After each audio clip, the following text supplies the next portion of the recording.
Today's video, I'm going to be teaching you why reverse psychology is what you are lacking in your current deals, your sales calls. Every time you go and see a prospect in the service industry, this is the tactics that you have to use. All right. In this video, I'm not only going to teach you the concepts, but I'm also going to give you a clear example of the standard sort of claim that you're saying and how you should do it with reverse psychology. Stay to the end so I can give you an entire rundown of those two polar opposites. For those of you that don't know me, my name is Isaac Burak, and I teach guys reach their financial dreams in the service industry. Let's get started.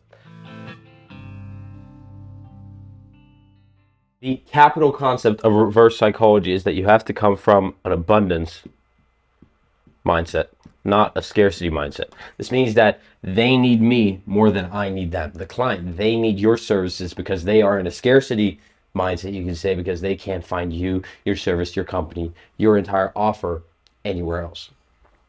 This means that your client, they need to prove themselves as that they can fit into your company, not the other way around. They need to prove themselves, and they're not going to command what time you show up, the cost, the specifics of the job.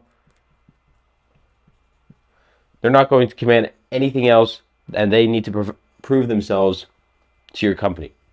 You achieve this by, instead of asking, do you need this service? Do you need me? Do you need me to help you? You ask, why? Why do you need my service? Why can I help you? Why do you feel that I should help you?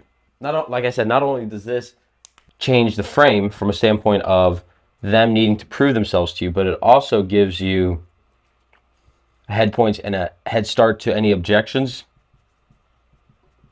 It gives you exact specifics and in and outs of the job description of what, not exactly job description, but what the client actually cares about.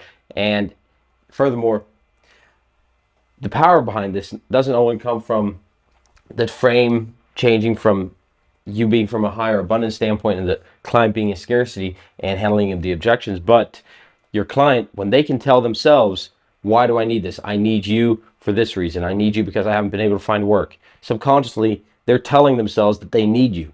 So it's much easier to close them for the price you're commanding and actually make them part of your company, make them the perfect client that you dream of, instead of a problem client that commands you to come at a certain day, a certain time, and a certain price.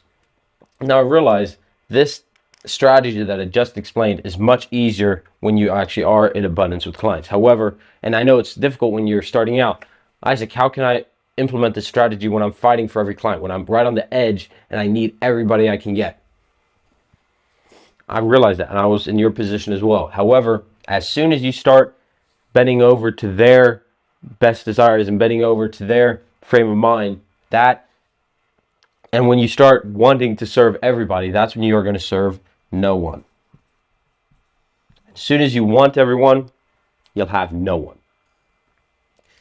Now, I want to give you an example of this for an exact situation and exact, very relatable scenario in your head. Imagine you are discussing a service job for a client.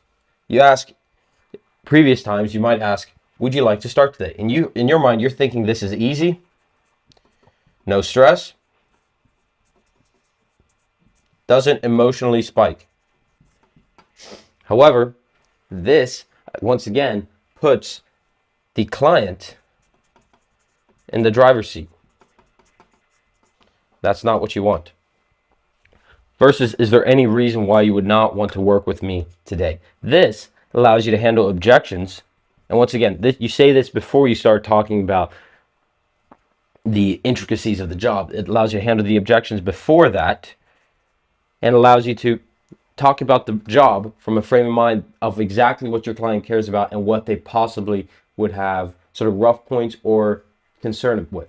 For example, if your client says, I'm just not sure that you know where, or I can get the correct stone, or I can get the correct sod, or I can get the correct tree plants. That's my main objection for why I would not want to get started today.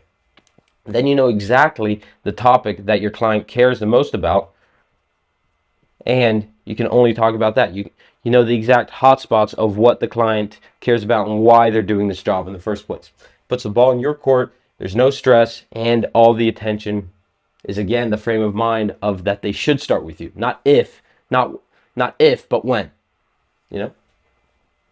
So this is the tactic that you need for you to start reaching your financial dreams and for you to start having far, far fewer headaches, because you're not going to have the trouble clients